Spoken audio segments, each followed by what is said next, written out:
Korporata elektroenergjetike shqiptare ka njoftuar se sipas parashikimeve të fundit hidrometeorologjike, në bazenin e lumit të Drin priten rreshje me intensitet të lartë gjatë datave 17 dhe 23 nëntor, me kulmet me 18 dhe me 19 nëntor dhe 22 nëntor.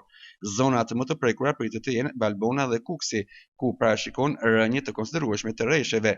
Sasia e rreshjeve në territor mund të arrijë deri në 150 deri në 200 mm në zonën e Fierzës. Keq thekson situata po monitorohet në mënyrë të pandërprerë dhe se operimi në kaskadën e Drinit po kryhet brenda kushteve teknike dhe kuotave të përcaktuara nga rregulloret në fuqi.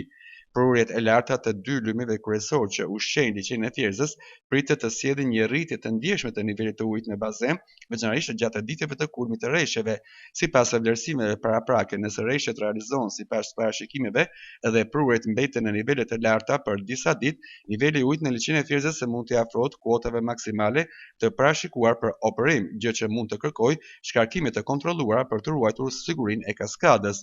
Autoritetet u bëjnë thirrje banorëve të zonave përreth që të tregojnë kujdes të shtuar gjatë kësaj periudhe rreshjesh intensive për shkak të rrezikut që paraqesin prurjet e larta, përmbytjet e mundshme të tokave bujqësore, dalja e premëve dytësor nga shtrati si dhe rrëshqitjet e terrenit në zonat malore.